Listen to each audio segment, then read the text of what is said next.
Aleluia, bom dia, queridos. Eu quero dar um bom dia muito especial também para os nossos irmãos que estão em casa, na nossa igreja online. Quero declarar muitas bênçãos sobre a sua vida e quero dizer para todos nós aqui que Deus vai falar muito conosco nesse dia. E nós estamos nesse propósito de jejum, de 21 dias de jejum. E eu quero compartilhar com você aquilo que eu tenho colocado diante do Senhor, pessoalmente, nesse tempo de jejum. Sabe, queridos, eu quero que o meu amor por Jesus esquente e aumente mais e mais e mais a cada dia. E nós estamos nesse período jejuando, orando todos os dias aqui na igreja. Isso é muito gostoso, porque esse poder da oração do corpo, uau, aquece os nossos corações.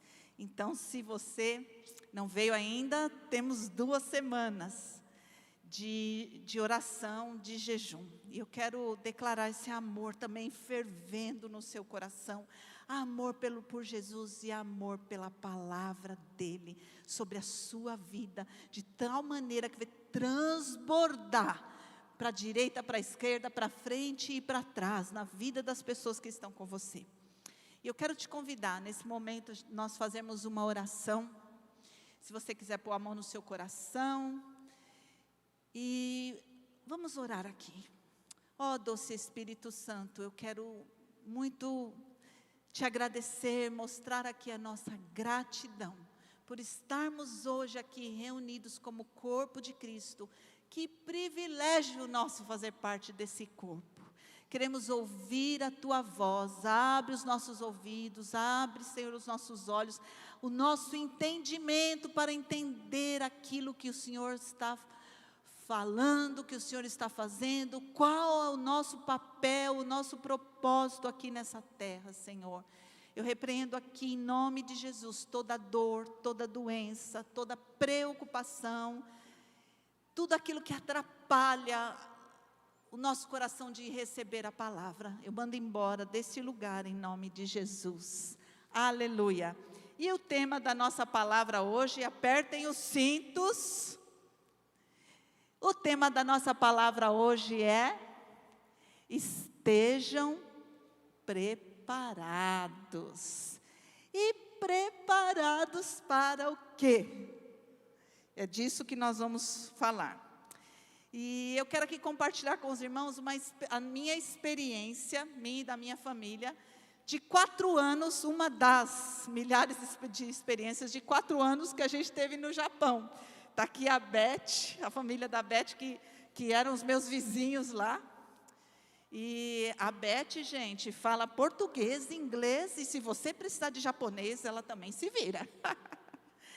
Nos ajudou muito lá. E vocês sabem que o Japão, ele está localizado numa zona geológica muito delicada, que é chamado de Círculo de Fogo. Então tem uma instabilidade muito grande naquele lugar. Nós brasileiros não estamos acostumados com os terremotos, mas os japoneses estão. E tem muito terremoto lá. Acho que foi sexta-feira teve um grande terremoto, 7,3, de novo na área de Fukushima, onde aconteceu há 10 anos atrás, aquele grande terremoto com tsunami, que vazou energia nuclear e foi um estrago. Agora, sexta-feira, teve outro, 7,3. Mas interessante como os japoneses são preparados. Para tudo eles são preparados. E eu fui para o Japão, falei, gente, vou morar lá, eu tenho que me preparar o minimamente possível. Nem a língua já não falo, né? Aí perguntei para a nossa líder lá, a pastora Cristine, falei, Cristine, me ensina. Quando acontecer um grande terremoto, o que eu tenho que fazer? Aí ela olhou com aqueles olhinhos que só ela tem, de criança inocente. Eu vou te ensinar uma coisa. Quando acontecer um grande terremoto, você faz assim: Jesus, Jesus, Jesus, 3 vezes. Eu falei, isso daí eu consigo. E finalmente chegou o dia, né? Eu me lembro desse dia, que nós como família vivenciamos o nosso primeiro terremoto. E foi interessante, que foi um terremoto bem forte, ao ponto das bicicletas que estavam na nossa área caírem. Mas sabe o que mais me assustou, irmãos? Não foi o terremoto. Esse detalhe eu não sabia. Todos os celulares de todo mundo começam a gritar que nem um doido, né? De Shin 10, e aumenta o volume. Quando começou aquela gritaria, mas eu levei um susto, que praticamente nem senti o terremoto. Então, por que eu estou falando sobre estar preparados? Vocês vão saber do que a gente deve estar muito bem preparado. Vamos lá, Mateus 24, 44. Esse tema que estejam preparados, é da fala de alguém que a gente ama muito, o próprio Jesus. Vamos lá, Mateus 24, 44. Diz assim: por isso, estejam também vocês preparados, porque o Filho do Homem, que é Jesus, ele está falando dele próprio, virá a hora em que vocês menos esperam. E em Mateus 24, 36, já vou falar aqui para os irmãos que nós vamos ler muito Mateus 24, e alguns trechos da carta de Paulo aos Tessalonicenses. E se você quer saber a respeito da volta de Jesus, eu acho o texto de Mateus 24 um texto muito didático, falado pelo próprio Jesus a respeito do retorno dele. Então, essa semana, tire para ler esse texto. É fácil de entender. Vamos lá. Em Mateus 24, 36, 39, Jesus também está falando. Que tipo de preparo do que a gente está falando, da volta dele? Mas a respeito daquele dia, qual dia? O dia em que Jesus vai retornar. Ninguém sabe, nem os anjos, nem o Filho, só o Pai. Pois assim, aí ele contextualiza, como é que vai ser o momento em que que ele vai retornar? Pois assim, como foi nos dias de Noé, assim também será a vinda do Filho do Homem. Como é que era nos dias de Noé? Pois assim como nos dias anteriores ao dilúvio, as pessoas comiam, bebiam, casavam e davam-se em casamento. Vida que segue, é o que o povo fala, né? Até o dia, de repente, o Noé entrou na arca e ninguém percebeu. Aí veio o dilúvio e os levou a todos. Assim, isso é Jesus que está falando, assim também será a vinda do Filho do Homem, um dia normal. E é interessante com relação, né, a essa vinda, tem uma comparação muito interessante que o apóstolo Paulo fala, que a vinda do Filho do Homem, a vinda de Jesus é comparado às dores de parto daquela que está grávida. Hoje, graças a Deus, né, irmãos, nós mulheres, se a criança não nasce pelas vias naturais, louvado seja Deus, pode nascer por cesariana, né? Isso é uma bênção e nós glorificamos a Deus. Mas no tempo do Paulo, não tinha cesariana. Bom, assim, eu acredito que, né, não tinha anestesia. Eram pelas vias normais, os partos eram normais. E ele compara a vinda de Jesus exatamente com a gravidez que está perto de dar à luz. Vamos lá ver. 1 Tessalonicenses 5, de 1 ao 3. Isso é o apóstolo Paulo que está falando. Irmãos, No que se refere aos tempos e às épocas, não tem necessidade que eu lhes escreva. Interessante ele falar isso. Porque vocês sabem perfeitamente que o dia do Senhor vem como o ladrão de noite. Alguém sabe que hora que o ladrão vai entrar na casa à noite? Bom, porque se avisasse, a gente ia já chamar a polícia, né? Quando andarem dizendo paz e segurança, eis que lhe sobrevirá repentina destruição, como vêm as dores de parto à mulher que está para dar à luz, de modo nenhum escaparão. Aqui aquelas que tiveram o seu parto normal, aquelas mamães, né? Você que está me ouvindo em casa também, mamãe, você teve parto natural. Gente, algum médico aqui acertou com exatidão, né?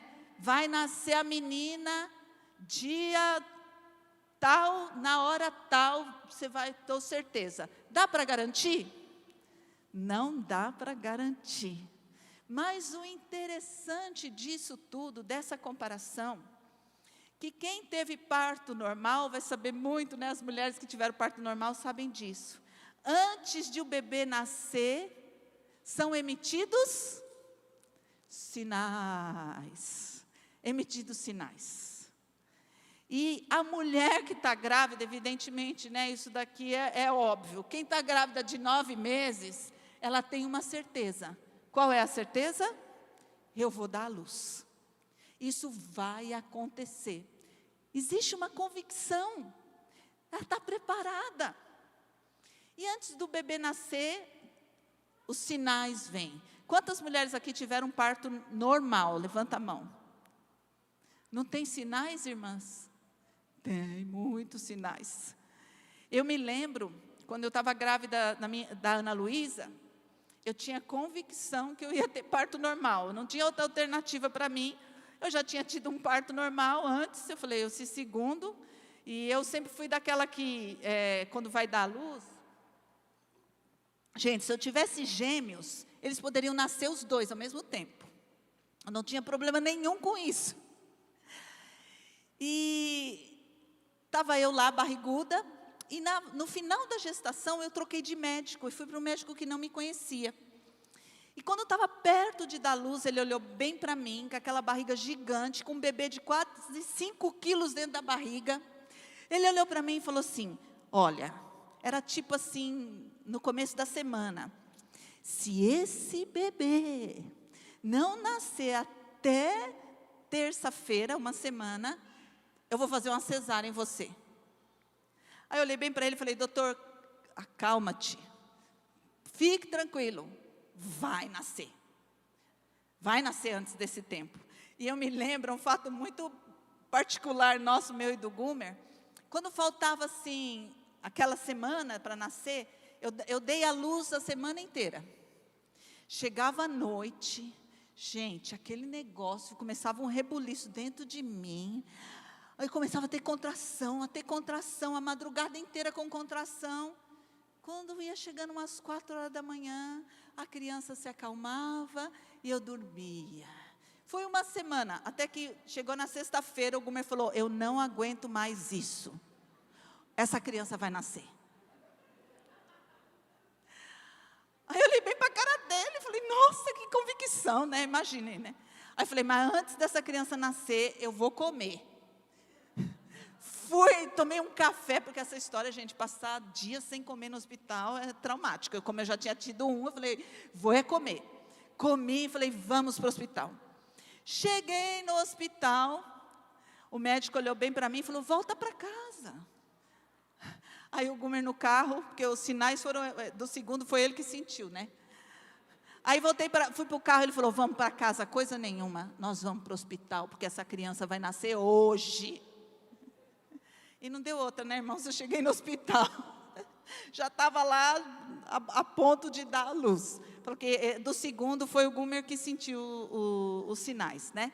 Então, por que eu estou falando isso? Porque Paulo compara a volta de Jesus com um parto, a mulher que está para dar à luz, porque existem sinais.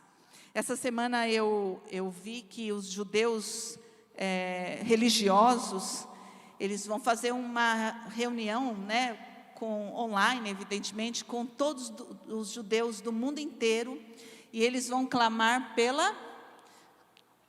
para eles, né, gente, é a vinda do Messias.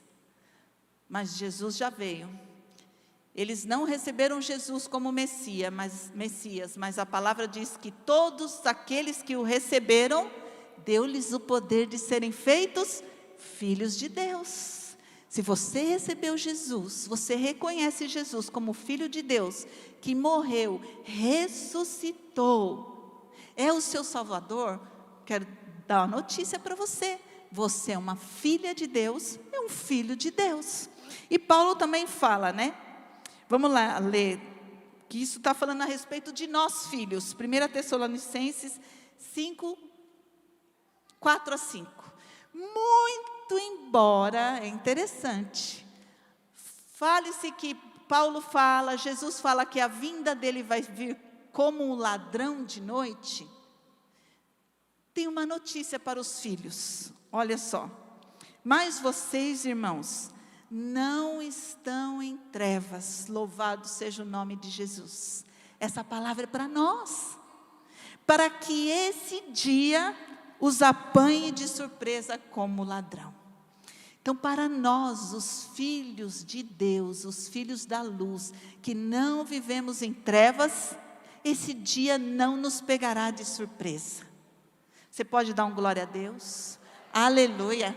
Dizer para ele, vem Jesus, porque a Bíblia diz que o Espírito e a noiva dizem, vem, porque vocês todos são filhos da luz e filhos do dia, nós não somos da noite nem das trevas. Então eu quero dizer que esse dia não vai te pegar de surpresa, porque você é um filho querido do Senhor, é filho do dia, é filho da luz. Então eu quero com vocês aqui analisar, nós vamos ver 3 sinais e eu quero dar bastante ênfase em 2 sinais que vão anteceder, né, que vão aparecer antes da vinda do Filho do Homem, da vinda de Jesus. Vamos lá. O primeiro sinal que a gente vê na Bíblia está muito ligado ao Estado de Israel. As notícias a respeito de Israel.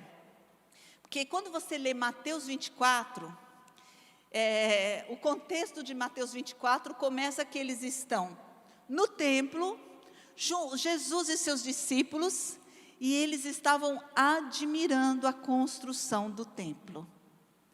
Aí Jesus olha bem para eles, fala assim, estou aqui parafraseando, lindo mesmo, mas tem uma notícia, não vai ficar pedra sobre pedra. E muitos sinais que Jesus fala está relacionado com os judeus.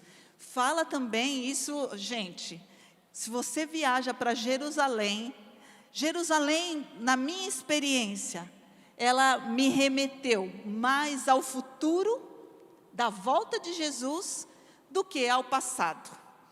Porque tem tantos pontos que são apenas, digamos, estabelecidos pela religião, mas do futuro está lá evidente. Jerusalém sendo pisada pelos gentios.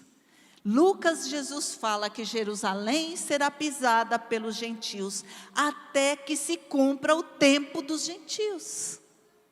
Se tem um lugar que é visitado e pisado por pessoas do mundo inteiro, é Jerusalém.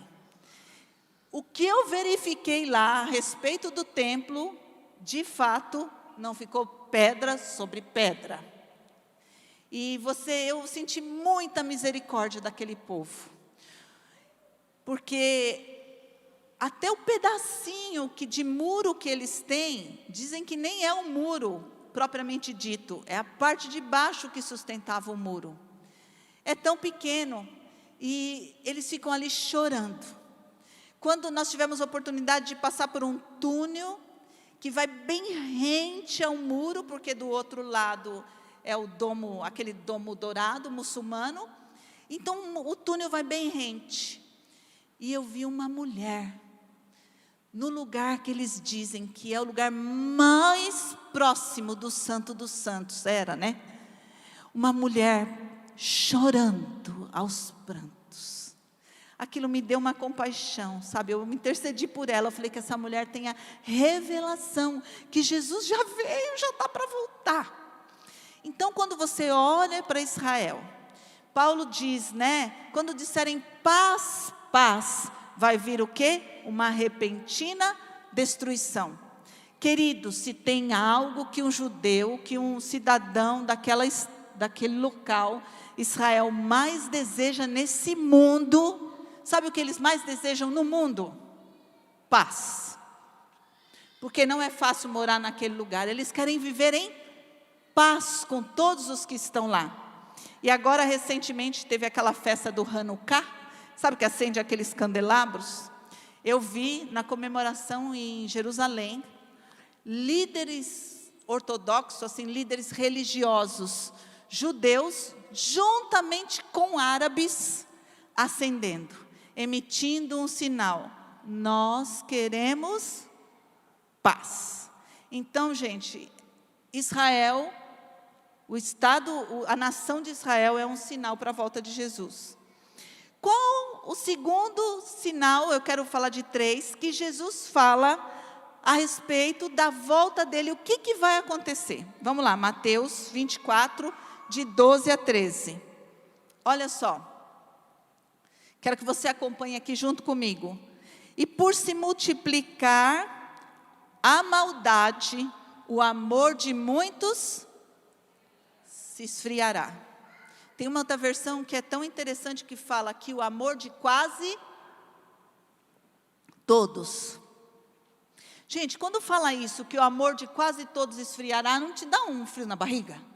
Eu fico da manhã inteira orando e falo: Senhor, eu não quero meu amor esfriando não, eu quero que aumente, eu quero um amor quente, fervendo, apaixonado por Ti. Porque a Bíblia fala que o amor de muitos, de quase todos.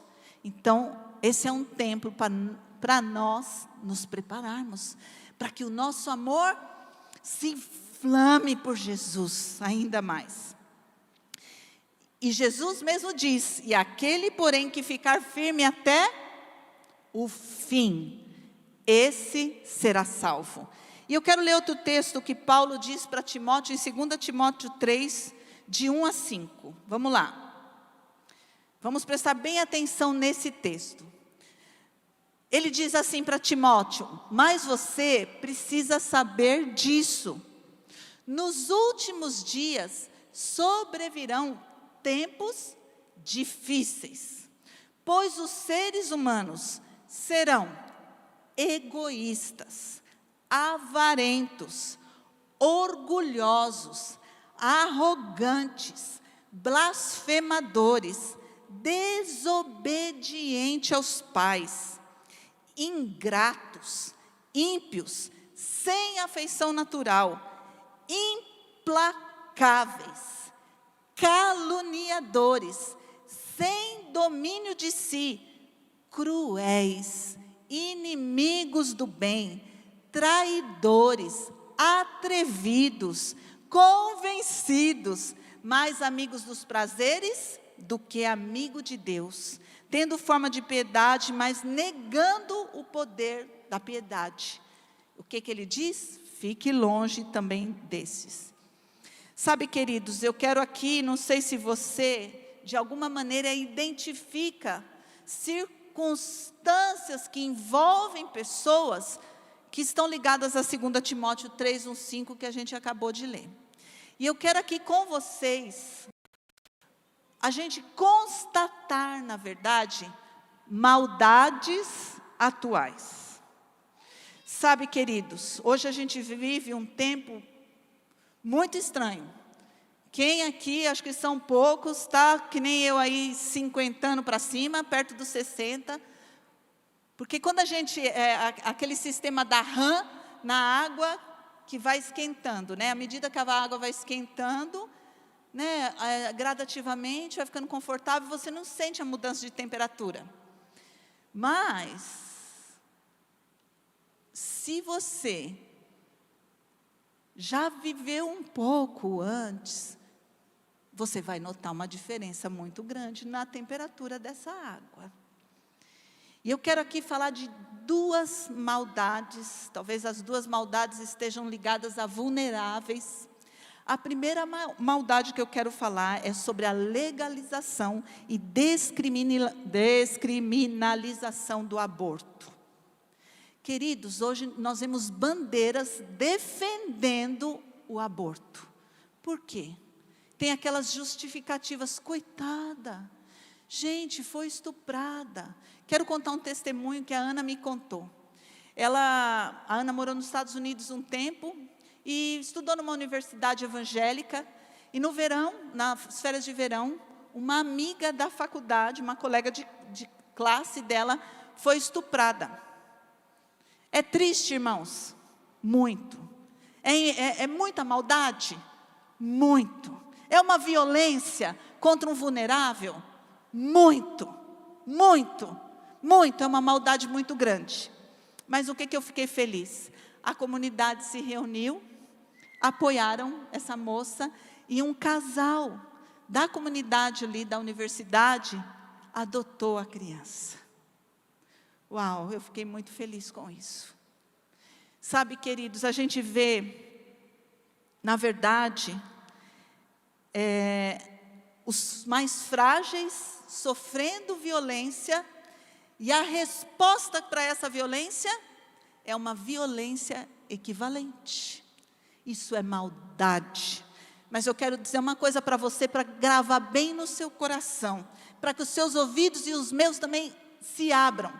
A voz, o sangue dos inocentes, eu quero falar aqui, tem voz. O sangue dos inocentes tem voz. Lá em Gênesis 3:10 diz, Deus diz para Caim, cara, o que você fez? Você matou o seu irmão.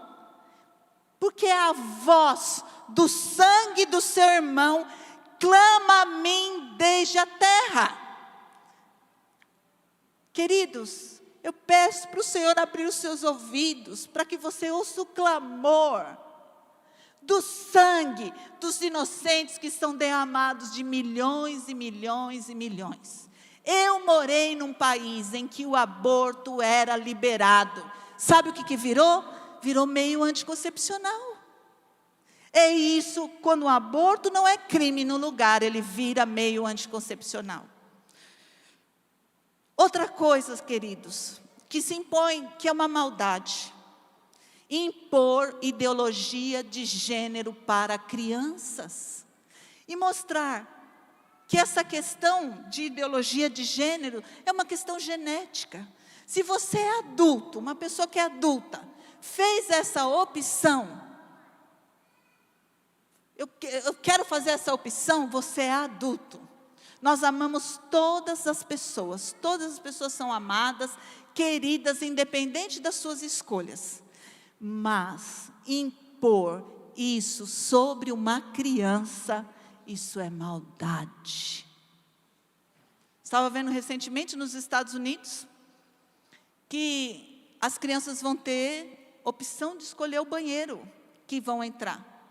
Quero dizer para você, esse livro para o cristão é o nosso livro de fé e prática. E sabe o que diz a respeito do que Deus criou? Deus criou homem e criou mulher.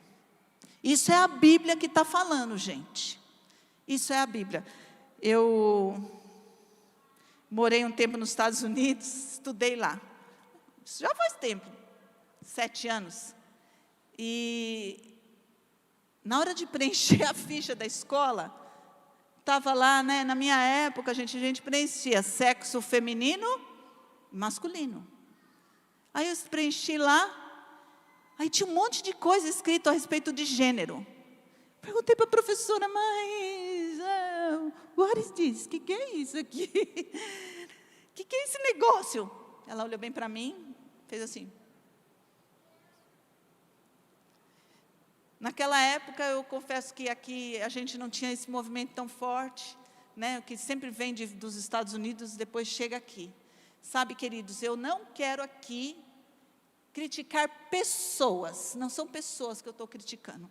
Se uma pessoa é adulta, ela fez a escolha dela, ela vai colher as consequências, todas as escolhas que nós fazemos, não tem como, não dá, quero ser isento de consequências, isso não existe, vocês sabem disso, né? Se tiver, tem dois caminhos, direita e esquerda, você tem que optar por um e vou nessa.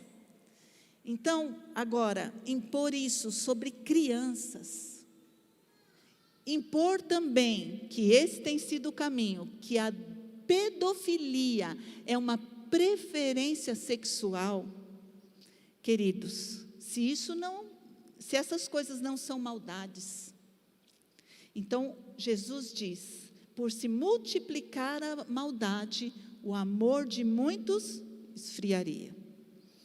Qual outro sinal que, na minha opinião, decorre do amor esfriar? É a apostasia. O que será que é apostasia? Vamos lá ler em 2 Tessalonicenses 2, de 1 a 3. Diz assim, irmãos, é interessante a abordagem que o Paulo faz, é sempre assim, tipo, vocês já sabem disso, né? Irmãos, no que diz respeito à vinda do nosso Senhor Jesus Cristo e a nossa reunião com Ele, pedimos que vocês não se deixem demover facilmente do seu modo de pensar. Qual que deve ser o nosso modo de pensar? Da onde vêm os nossos conceitos, os nossos pensamentos, aquilo que a gente diz que é certo, aquilo que a gente diz que é errado? Da onde vem para o cristão isso? Vem da palavra de Deus, queridos. Por isso que é muito importante a gente conhecer a palavra de Deus. Então, Paulo está falando, não deixa vocês tirar a maneira bíblica de pensar. Com outros conceitos, com outros princípios. Agora, eu confesso aqui, se é a opção da pessoa, não quero, não há Bíblia, como eu já disse, as escolhas têm as consequências. Mas nós somos filhos da luz.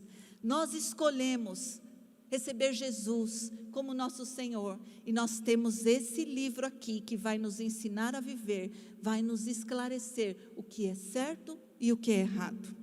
Ele diz assim, não fique perturbado, quer por espírito, quer por palavra, quer por carta, como se procedesse de nós, dando a entender que o dia do Senhor chegou. Então, desse contexto, eles estavam pensando que Jesus já tinha voltado.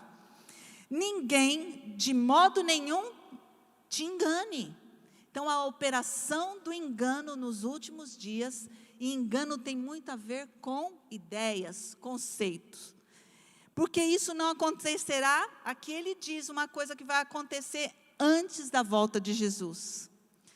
Sem que primeiro venha a apostasia, e seja revelado o homem da iniquidade, o filho da perdição, que aqui ele está se referindo ao próprio anticristo.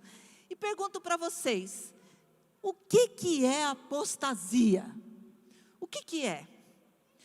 A apostasia é o abandono da fé e dos princípios bíblicos. É demover, como Paulo diz no versículo, do seu modo de pensar, do modo bíblico de pensar. Sabe, queridos, pela internet a gente vê muitos depoimentos. Esses tempo atrás, vi de uma moça que perguntaram para ela, você acredita em Jesus? Aí ela falou assim, acredito em Jesus, eu só não acredito na Bíblia. E eu quero dizer para vocês um sinal que a gente vê. O mundo caminha, escreve isso que eu estou falando para você, para uma religião única, onde o bem-estar do homem está no centro. Quero ler uma frase para vocês. Um mundo sem irmãos é um mundo de inimigos. É bonita essa frase? É? Um mundo sem irmãos é um mundo de inimigos.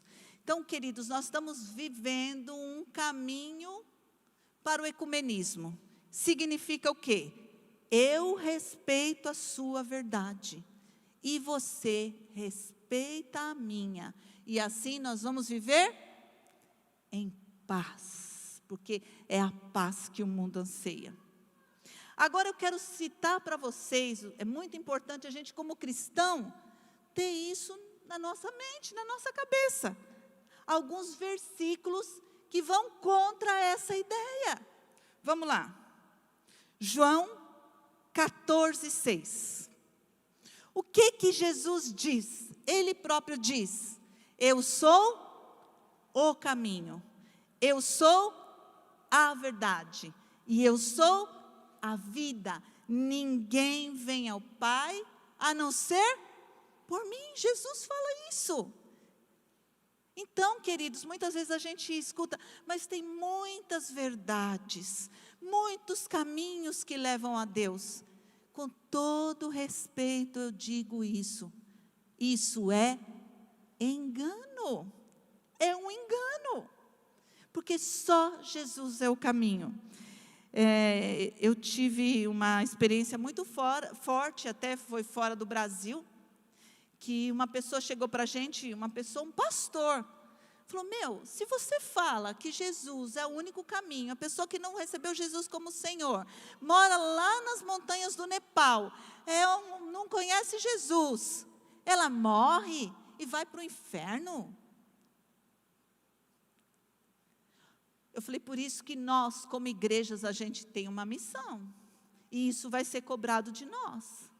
Nós anunciarmos que Jesus é o caminho, a verdade e a vida, e que ninguém chega a Deus a não ser por Ele.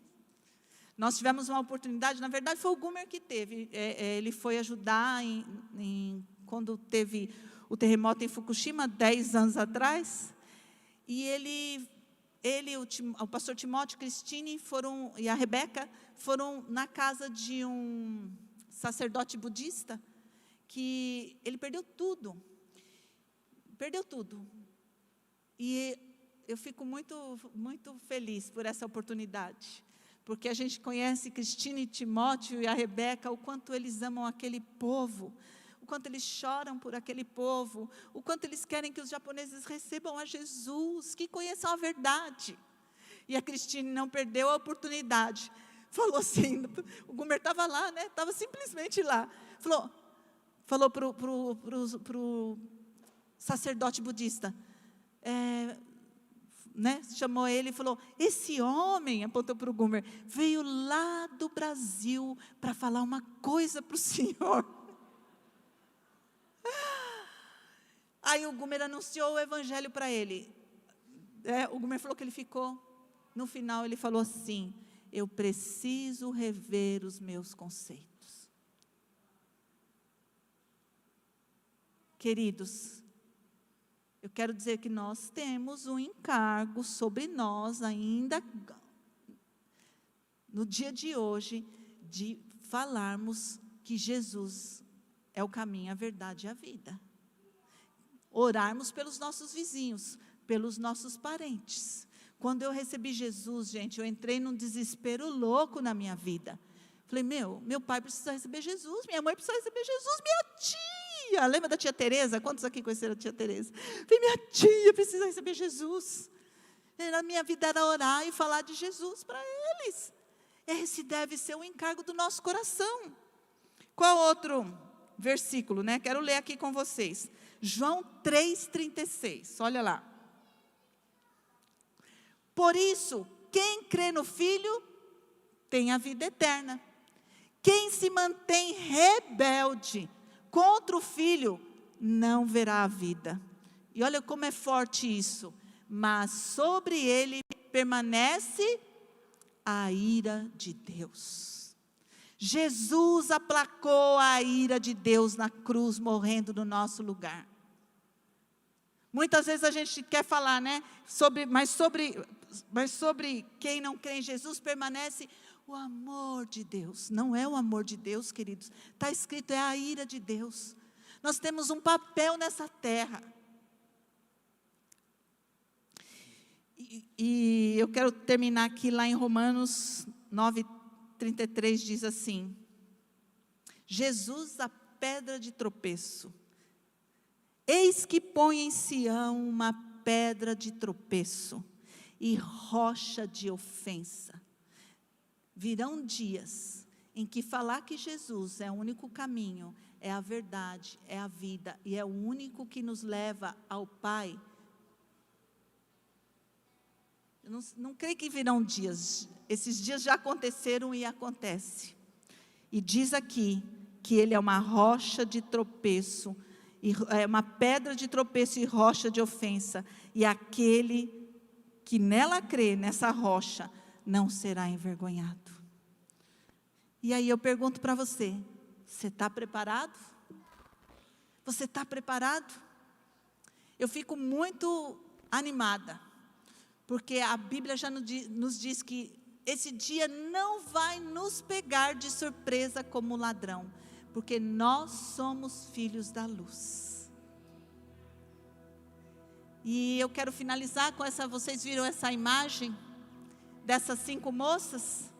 Elas ilustram a parábola que Jesus contou, depois desse sermão que Jesus deu sobre a vinda dele, ele ilustra com muitas parábolas.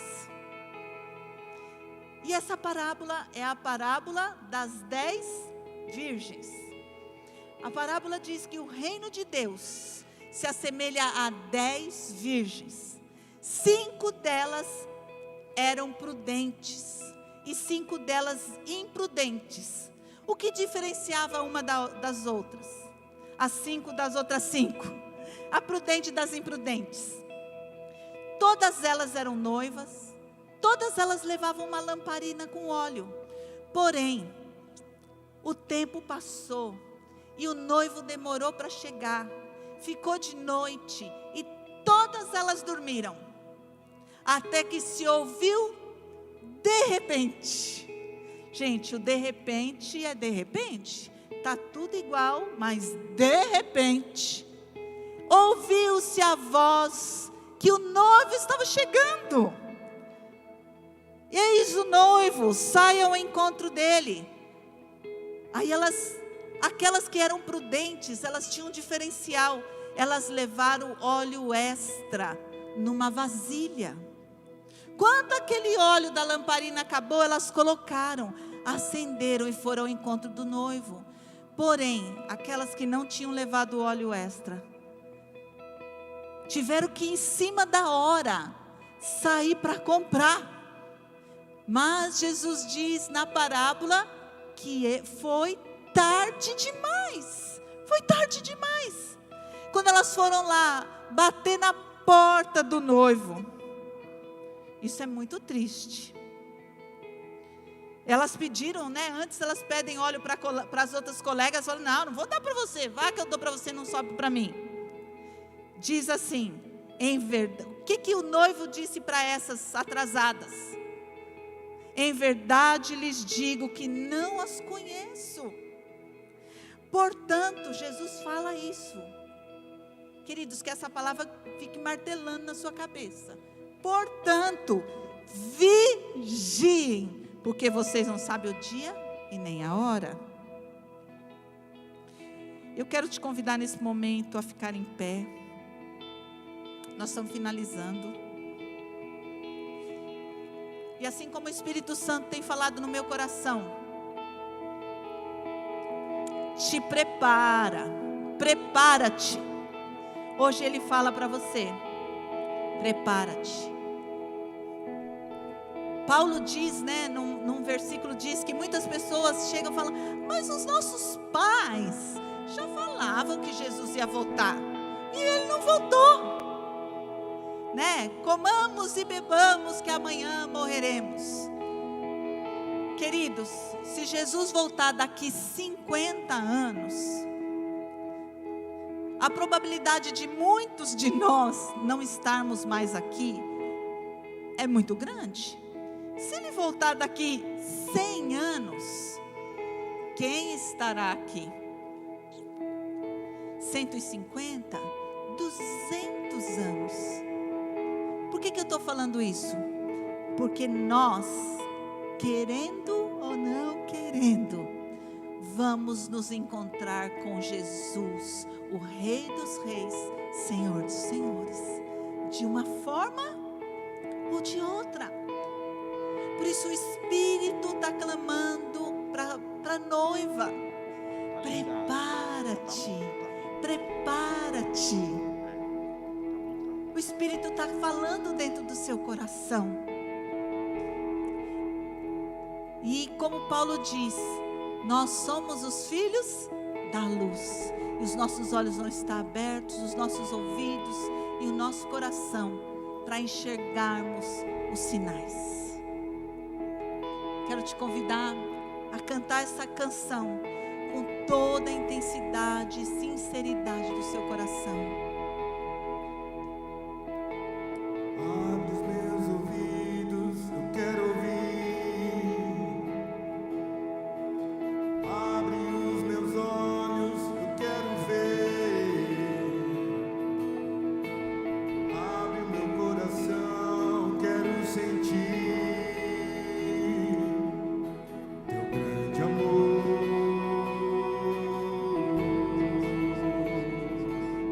Senhor,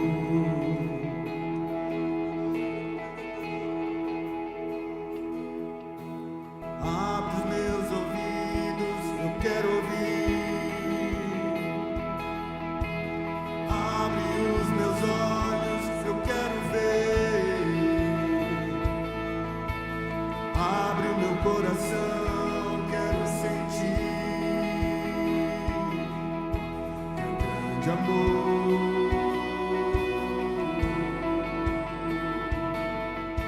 Teu grande amor. Eu quero me apaixonar outra vez. Quero me desesperar outra vez. Eu quero perder o sono outra vez, queimando de amor por ti. Eu quero me apaixonar outra vez. Eu quero me desesperar outra vez. Eu quero perder o sono outra vez, queimando de amor por ti. Aleluia, Jesus, aleluia, amém. Vamos fechar os nossos olhos, queridos.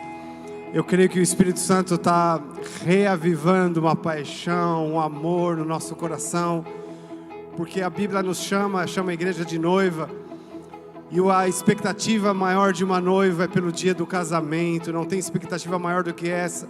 Nenhuma noiva que de fato é apaixonada pelo noivo fica pegado na casa dos pais, mas ela quer muito ter a sua casa, ela quer muito esse casamento, e é isso que o Espírito Santo está ressuscitando em alguns corações e aumentando em outros corações, essa paixão, esse desapego pelo mundo, mas essa paixão fervente pelo casamento, pelas bodas com o Cordeiro. O Espírito Santo está fazendo isso. Eu te convido agora, levanta as suas mãos e clama isso agora. Fala: Senhor, incendeie o meu coração. Você que está em casa também, não fique distante disso. Esse é o tempo, esse é o momento. Se o amor de muitos esfriaria, eu creio pela palavra de Deus, pelo poder do Espírito Santo, que o amor de muitos também vai se aquecer. Um amor, uma paixão devoradora, uma paixão que nos consome, uma paixão que nos impulsa a buscar ao Senhor e a proclamar a vinda do nosso Deus, a proclamar o amor desse Deus, a paixão desse Deus, o foco desse Deus por nos salvar. Oh Senhor, nós nos colocamos aqui, incendeie o nosso coração, Senhor, com essa paixão, com essa expectativa, essa santa expectativa pela Tua volta, Jesus. Sabemos que o Senhor tem preparado para nós, Pai, coisas, ó Deus, que os olhos não viram, ouvidos não ouviram, nem jamais penetrou no coração humano, Senhor. E nós te queremos, Jesus, nós te queremos. Por isso nós clamamos aqui: Maranata, ora vem, Maranata, ora vem, Maranata, ora vem, Maranata, ora vem. O Espírito e a noiva dizem: vem, vem, Senhor, vem, Senhor. Nós te queremos, Senhor. O nosso coração é teu. Nós nos voltamos completamente para ti, Senhor. Aleluia. Te amamos com todo o nosso coração, Senhor. Obrigado, Pai. Obrigado, Senhor. Aleluia, aleluia. Glória a Jesus, glória a Jesus. Eu quero, queridos, terminar aqui. Duas coisas o Espírito Santo está fazendo hoje: incendiando o nosso coração de paixão e devoção pelo Cordeiro, pelo casamento. Nós não temos apego a nada mais, o nosso apego está nele, os nossos olhos estão voltados para ele, porque o dia da nossa redenção se aproxima. A segunda coisa, o Espírito Santo tem falado aqui, através dessa palavra: se prepare. E a preparação, queridos, é a conexão com Jesus. A preparação é ter os nossos pecados lavados pelo sangue do Cordeiro. A preparação é consagrarmos a nossa vida completamente para ele. Então eu queria te convidar a fechar os olhos, você que está em casa também. Se você ainda não entregou a sua vida a Jesus, eu te peço, por favor, reconsidere isso agora. Jesus é o caminho, a verdade e a vida. Ninguém vai ao Pai a não ser por ele. E talvez você está aí assistindo hoje pela internet esse culto, alguém te convidou, alguém te mandou o link, ou seu familiar ligou aí a TV, o celular. Essa é a sua oportunidade que Deus tem te dado. Se hoje ouvirdes a minha voz, não endereçais o vosso coração, assim diz o Senhor: eis que estou à porta e bato. O Espírito Santo quer te salvar. E essa salvação vem quando nós cremos com o nosso coração e confessamos com a nossa boca. Então eu quero fazer uma oração aqui. E eu quero convidar toda a igreja a repetir comigo. Você que está em casa também, você pode repetir isso. Uma oração de reconhecimento de que Jesus é o único caminho, mas Ele é o caminho que nós escolhemos. Então fala assim: Senhor Jesus, obrigado pela Tua palavra. Obrigado porque o Senhor me chamou para receber aquilo que o Senhor fez na cruz por mim. Eu sei que o Senhor morreu no meu lugar, derramou o seu sangue para me salvar. E o Senhor é o único caminho que me leva ao Pai. E eu escolho esse caminho. E eu entrego a minha vida completamente nas mãos de Jesus Cristo. Aleluia, aleluia. Se você fez essa oração pela primeira vez, eu quero declarar que uma alegria indescritível vai invadir o seu coração. Essa alegria da salvação. Aleluia, de estar eternamente com Cristo. E se você fez essa oração, você pode mandar o seu telefone ou mandar uma mensagem por esse telefone no WhatsApp. E se você está aqui também nesse prédio e fez essa oração pela primeira vez, quero fazer um convite especial para você. Estamos terminando o culto aqui agora e nós temos um café lá, os pastores vão estar lá na cafeteria. Você é o nosso convidado para estar lá. Você que está pela primeira vez ou você que está entregando a vida a Jesus, nós queremos muito te conectar no corpo de Cristo, porque nós estamos nessa jornada e a nossa redenção está bem próxima. Então nós precisamos estar juntos, animando uns aos outros, exortando uns aos outros, cuidando uns dos outros, e é para isso que existe a igreja. Então você é nosso convidado para estar conectado com a igreja local. Então, terminando aqui, nós temos o nosso café lá, e você que está assistindo pela internet, você pode mandar também o seu contato por esse WhatsApp, e nós vamos mandar mensagem para você também, no nome de Jesus. Vamos levantar as mãos, nós vamos encerrar aqui. Obrigado, Pai, por essa palavra, obrigado por esse alerta, Senhor. Obrigado, Deus, pela paixão que o Senhor derrama no nosso coração, e a graça do nosso Senhor Jesus Cristo, o amor do Pai, a unção e a consolação do Espírito Santo seja sobre os nossos corações, hoje e sempre, no nome de Jesus. Amém. Deus abençoe vocês. Som, tá saindo?